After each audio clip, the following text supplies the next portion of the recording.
Hey, what's up, Harlem? Harlem, Harlem, Harlem, Harlem. When I say har, you say lum. Har, har. Very good. Very good, Harlem. Very good. Great to be here with you. It's great. It's a great day. It's sunny today. Who's in the sun? I'm in the sun. I am a sun. My name is Dritty Pope. You are listening to the Bar Seminar. The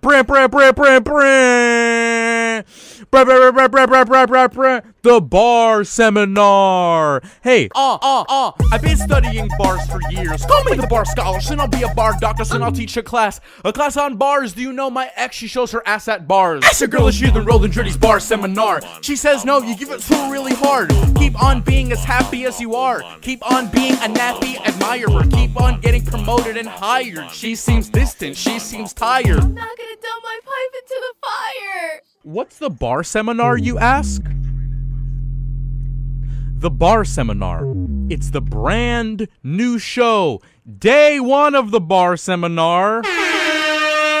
Here at WHCR 93.FM. The voice of Harlem. Bar Seminar is the radio show in which we analyze rap bars, measures and lyrics of rap bars, and analyze them as the modern poetry that they are. Because they are modern poetry. They're not modern poetry. And with hip-hop in 2017 being the most popular genre in the world,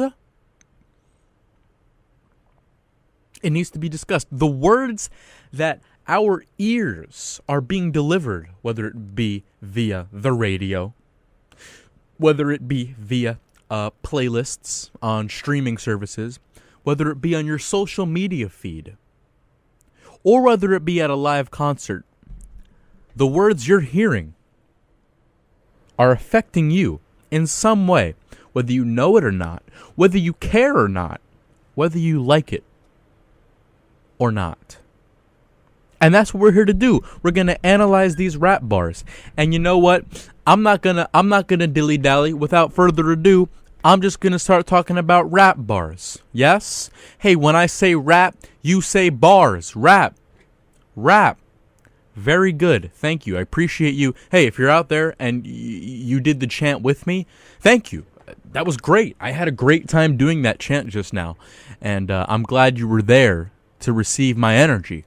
Whether you're in Harlem, if you're walking down the street, whether you're in your car, driving down the street, if you're in your room or your home, or if you're working, or if you're at City College, if you're at CCNY, if you're in the NAC, and you're hearing this, I appreciate you.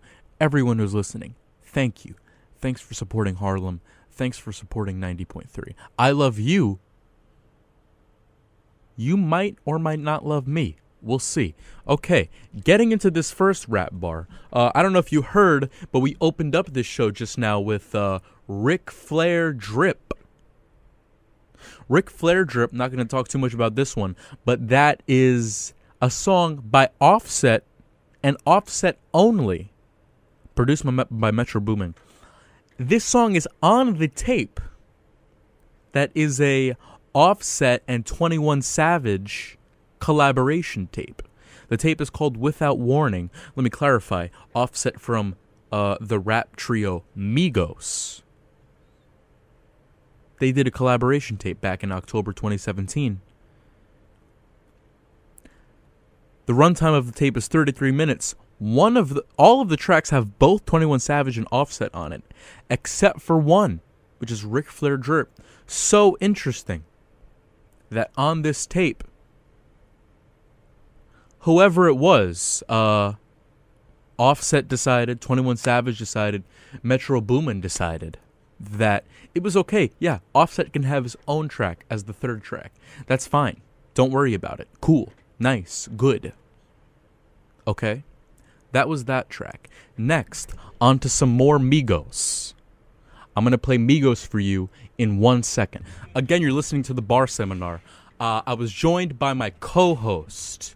My co-host for the Bar Seminar. Who are you? My name is Matthew Rotkerlin. I'm from Milwaukee, Wisconsin, and I'm here to represent 100, I don't even know, the Towers, He's representing the Towers dorms in Harlem. He's from Milwaukee. He's in Harlem. He's on the radio. And you're listening. Matt, how do you feel today? Man, I'm good. I woke up this morning, the sun was shining, the birds were singing, the fire trucks were making lots of noise. Yeah, it was sunny today. Yeah.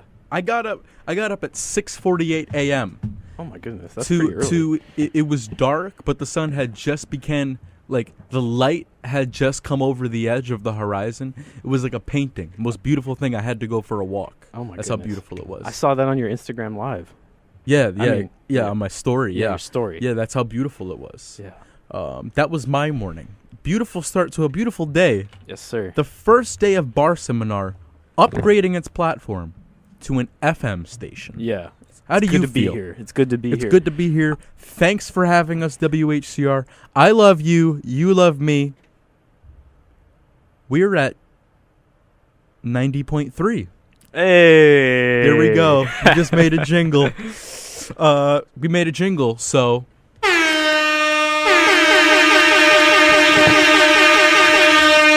What do you think about that? I think that's pretty cool. I'm aroused. Wow, thanks, Matt. Okay, getting into these first bars. I played Ric Flair Drip by the Migos. Okay. Next, I want to play song. Dude, I love that song. A song by the Migos. All right. And Matt, can you just elaborate for our listeners what or who are the Migos? The Migos are a rap trio from Atlanta, Georgia, consisting of members Quavo, the lead vocalist, I guess, if you will, Takeoff, and Offset. They are primarily a rap group, I would say. Yes, but they also do some auto-tune crooning. Yes, sir. They dropped Culture 1 in 2017, a 55-minute album. They dropped Culture 2 exactly 1 year later, an hour and 45-minute album. Yeah, that's incredible. It's incredible. It's a little stupid. Why do you say that? Because Culture, it was nominated for a Grammy. Some people consider it one of the best albums of 2017. Yeah. It's got Bad and Bougie on it. It's got does. T-Shirt on it. Yeah. It's got a couple other big singles on it. 13 tracks. This one here, 24 tracks. Yeah. You don't think people are just going to get annoyed with sitting there having to listen to an hour and 45 minutes of Migos? I mean, look at this, man. Like, name a song besides Bank Account from 21's latest album. It's an album. Well, I can. Okay. I mean, I get your point, but I can name more than one. Okay, do you know all of them? No. Numb, FaceTime. Yeah. And that's like, what, 50 minutes of music? Yeah. So, like, almost a little over twice that. Yeah, you're right. And it is 3 artists. Yeah. Gotta wonder what they're getting at. Yeah, it's a little bit of the throwing stuff at the wall and seeing what sticks. Yeah. It's a little bit of streaming revenue. Yep. Because if you want to listen to Migos now, there's a lot more Migos content for you to leave on shuffle and leave streaming all day. Yep, a little self-indulgent. Yeah, a little self-indulgent. They definitely make a point. I'm going to play you the second song off the album. Oh, cool. They definitely make a point of including all 3 Migos on almost every single track. Okay. Now, Matt, why do you think that is? I don't really know. If I had to guess, it would be because Takeoff was left off Bad and Bougie. Takeoff was left off Bad and Bougie. Arguably, Migos' best song. Yeah. Biggest song. No. What happens if you ask Takeoff? If you ask Takeoff, hey, why were you left off Bad and Bougie? Yeah. Takeoff will say, oh, no, Bad Bougie. Exactly. I'm looking at my Bad Booty. So, you've got An hour and 45 minutes, 24 tracks on Culture 2. Migos on, all three Migos on every single track, at least for a little bit. And I'm going to play you track number 2, almost 5 minutes long. Oh, heavens. It's called Supastars. And I want to ask you about this one bar. Okay. Where Quavo says in the chorus, thinking about posting her on the gram and delete her. Huh. The exact line is, thinking about posting her on the gram and delete her. Delete it. Now, let me give you the context for this line, which I'm asking you about. What he says right before this is, for the team, woo. Now she wet, don't ski, splash. And the line right after it is, whole gang in the field, we don't do bleachers, gang. All right. Now, let me tell you something. I don't know what any of those three lines have to do with each other. No. But my main question is, why would Quavo think about posting some female on his gram, his Instagram? Just to delete her. Just to delete her. Like posting something with already the intention to delete it. And it's a I guess it's a photo of a girl. Possibly it's a photo of him with a girl. Yeah. I don't know which girl he's talking about, but why? What is the intention here? Let me tell you, I follow Quavo on Instagram. He has a great Instagram feed. He's always posting high-quality photos of him, of the Migos, of his jewelry, of events he's doing, of songs he's doing, of praise he's getting. Yep. So why would he think about this, Matt? About posting someone on Instagram and deleting her? Yeah, a girl. I have, I'm I'm not going to contribute much here. I'm not really sure. I would say maybe just to show her he's in control, I guess. I don't know. That's good. Yeah, that he's in control. I think that maybe because so he's going to post her on the gram. That's going to give her some kind of attention. Right. Oh my gosh, I made it on Quavo's Instagram. And then she'll be happy with him. Yeah. Perhaps Quavo can use this as some kind of leverage. Some kind of sexual leverage. Not that Quavo needs to post a picture to get sex. To get sex. Yeah. But I don't know why else someone would even do that. Post her, oh my gosh, thanks Quavo. Let's hang out. And he's like, nah. And he just deletes her. And then and maybe he gets to hang out. And then they do whatever. Yeah. Coitus, perhaps. And then delete her. Then delete it off his Instagram. It never happened. Yeah. It's not something I want to share with the world anymore after a certain amount of time. Yeah, after it's worked. Right, after he gets what he wants. Right. Because then it's just like clogging up his feed. Is Quavo using this girl? Yeah. Is it disrespectful to women? Yes, it is. Should Quavo be attacked by the Time's Up / Me Too movement? Yeah, sure. If you want to talk about his attitude. I don't know. I don't know if he should. I'm not saying he should. I'm asking. It's a lot is this one of the topics that Me Too or Time's Up are aiming at? If your speculation is correct, then yeah, probably. It's hard to say exactly though, because he's being pretty cryptic. So it's kind of a big extrapolation to get to that point. Yeah, he is being cryptic. None of the lines have anything to do with each other. Mm-hmm. And also in Migos lyrics, there is a bit of misogyny. Yeah. That doesn't make it okay. No. But this one line that doesn't have anything to do with anything. Yeah. That could be attributed to poor songwriting. I mean, look, man, hypermasculinity and misogyny and, general is commoditization a word of women? Yes, treating them like objects. Yeah.